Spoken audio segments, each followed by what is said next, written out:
Welcome everyone to the round 1 of the FIDE Candidates 2024. We had a very exciting round today with 8 games, 7 of them ending in draws, only one decisive game. We had all 4 games in the open section ending in draws. In the women's section, we had 1 decisive game and 3 draws. Let's first start with the open section, and we go to the game between the 2 Indian players, Gukesh and Vidit Gujarati. I think this was a very exciting battle because Vidit is 29 years old, Gukesh is the youngest player here, 17-year-old. So it was a clash of generations, you could say. And also Vidit, in his typical style, came to the board, then meditated, took his time. That's Vidit's way of getting into the groove. He also had this sort of juice, the red color juice that he likes to drink. Gukesh came to the board always cool and calm and composed that he is.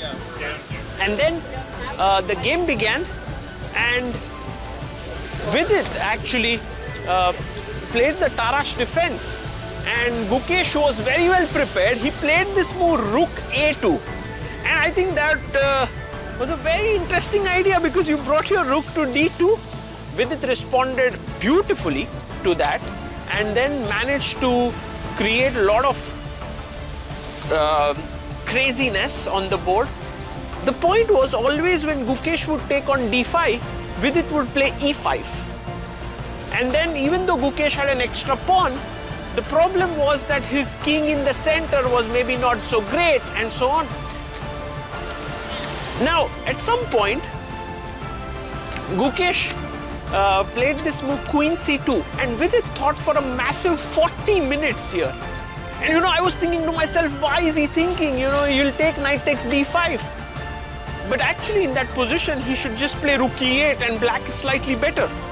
But turns out, Vidit was thinking of a brilliant move here, and he played Bishop G4. Whoa! Everything, like the entire commentary room and the media room, everyone went crazy because if you take the bishop, Rook FC8 comes in, then Knight E4 is coming in. It's a crazy position. In fact, it's winning position for black here. So then Gukesh had to find the only defensive move here, which was Bishop C3, Queen A3, Bishop B2. They repeated and the game ended in a draw. So that was the result. Yes, please, Sagar. Are you happy with the playing hall and the conditions? And I think with it, you went outside at some point. Were you feeling cold during the game? Yeah, I was feeling actually extremely cold, and I think Gukesh was feeling that too. So I had to get him my jacket. Hopefully, it'll be more normal going ahead. Yeah, it was the same for me. I mean, at the start I didn't feel much, but after a point I was basically shivering. So I didn't get my jacket, and hopefully tomorrow it will be a bit more warm. Yeah, I think the temperature was already increased a bit. Didn't really feel it.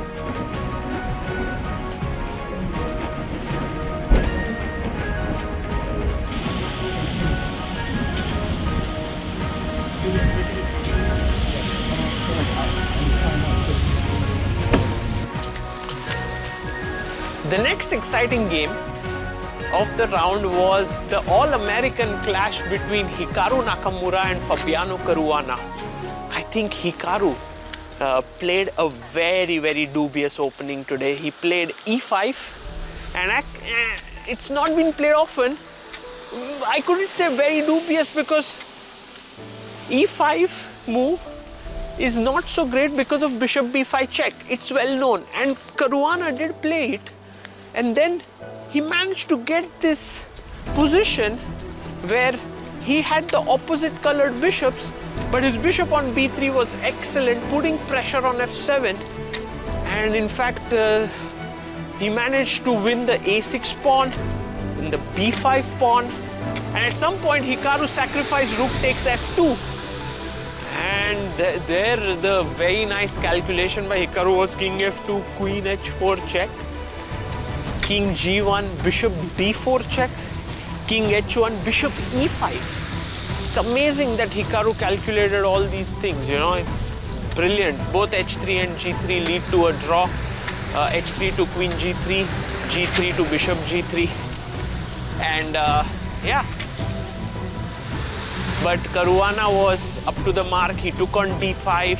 He was pawn up. He had these queenside pawns. And I think he would have a very big advantage.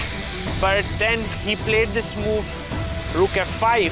And somehow pieces got traded. And Hikaru managed to create counterplay. Then this move came rook a8. Very nice move. Typical Hikaru move. If you take on a8, queen e2 check. And the game ended in a draw. So Hikaru managed to save a draw, and in fact I asked him afterwards, how is it that he manages to always save difficult positions? What is his secret of amazing defensive play? This is what Hikaru had to say. My question is to Hikaru. You defended really well today, and you do this over and over again. What do you think makes you such a strong defender?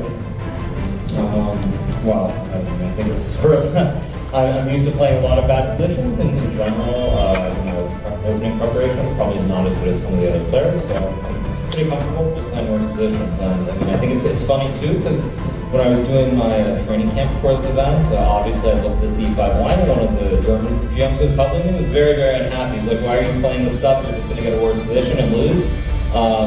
So yeah, to each their own, but I mean, I don't mind defending. I'm just used to it, so you got to get used to it, and you kind of defend as well as you can. Thank you. The game between Praggnanandhaa and Firouzja, what a clash this was between two amazing youngsters. Firouzja, both are fighters, you know, open Spanish they played, and you know, when they both came on the board, it felt like there's going to be a lot of fight here. Both are known for their fighting skills, and then at some point Firouzja plays this move knight b3 and allows Pragg to destroy his pawns. Bishop takes f3, Pragg takes it, then plays bishop g5 in order to prevent f4, f5. If the pawn comes forward, it would be gone. So bishop g5, he trades the bishops, and then Praggnanandhaa manages to play f5. Then rook comes up. Then he uses his queen to come this side, doubles his rook. It felt like black was trying to get something in the position. However, Firouzja had play on the g file, and yeah, I think at some point it became very, very complicated, this entire game. But I think Firouzja managed to trick Praggnanandhaa when he played his knight to c5. And that is where Firouzja had his chance. I think he should have played after knight c5. I think Praggnanandhaa played rook takes f3, and maybe there was some chances for white to get control if he played rook e g2 move. But Firouzja did not play that, and then Praggnanandhaa managed to hold. In the end, he sacrificed his rook. There was a perpetual check, and the game ended in a draw. So very fighting game there. The players went away after that.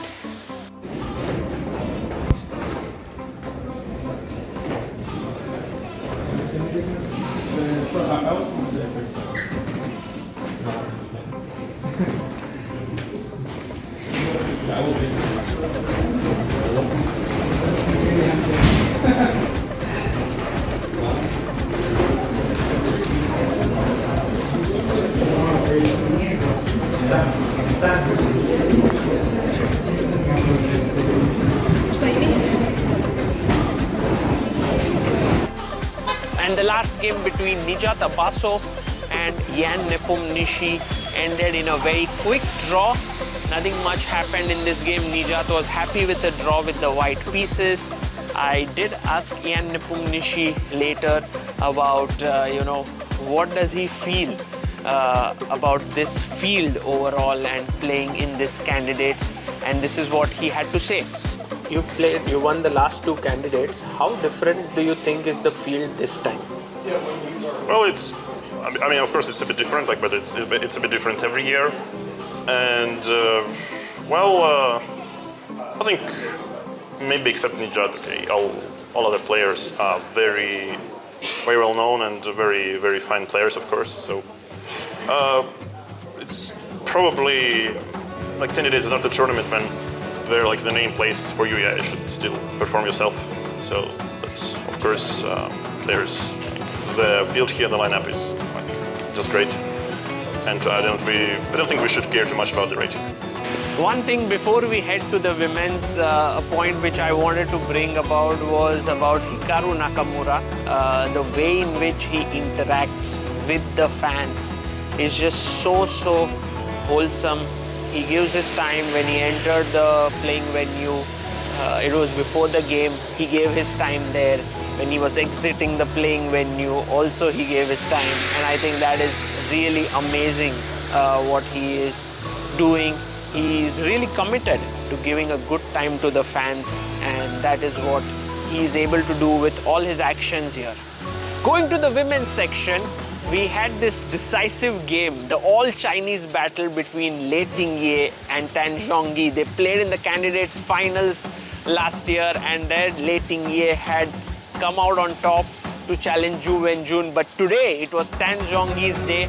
I liked the game a lot because Lei Tingye got this typical minority attack, created weaknesses on the queen side, but Tan Zhongyi really said, okay, my c6 pawn is weak, but nothing else. I have attack on the king side, bishop h3 is coming, and so on. And here Lei Tingye went wrong with bishop, queen f4. Because after queen takes queen, ef4, f4, d4, both the pawns were weak, and then eventually those pawns were taken, the black king came in, and black managed to win this game, which was a big result there for the Chinese GM here. And I think Tan Zhongyi has had a great start in this tournament. The game between Vaishali and Humpy, two Indian players, and I think it was again a clash of youth and experience. Vaishali played the opening confidently, but Humpy slowly started to grind there in the Italian, and I think she had a very small advantage, but she missed Vaishali's move knight e3 because now she cannot take on e4. There is rook d8 check, and Vaishali managed to save the draw there and was very happy. We asked Vaishali if she was feeling nervous and whether having Praggnanandhaa in the same hall makes any difference, and this is what she said. When you're playing, Prag is in the same hall, but here it's very close, right? Like every day it must be like next to each other. Maybe it's the first time sort of so close in every round it would be. Yeah, like okay, we have played in same tournament all, but probably this is like the very closest one, I think, yes. And does that add pressure or does that make you feel fine?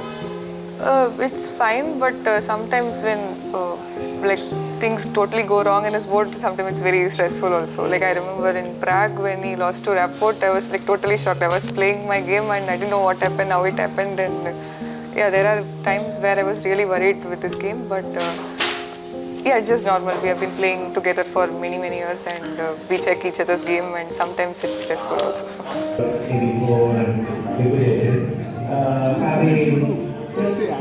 was playing the precisely and suddenly dropped the ball a little bit and moved. Okay, one more here.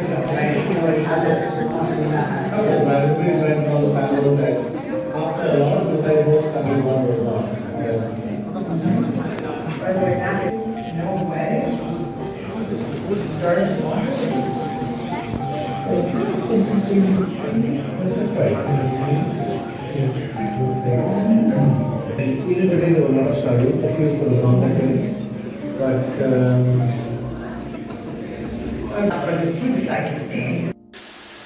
The game between Goryachkina and Katerina Lagno also ended in draw, and so did the game between Anna Muzishuk and Nurgul Salimova, and that resulted in the first day coming to an end at the Great Hall in Toronto, Canada, and it's amazing this is the standings that we have in both the sections, and these are the pairings for tomorrow.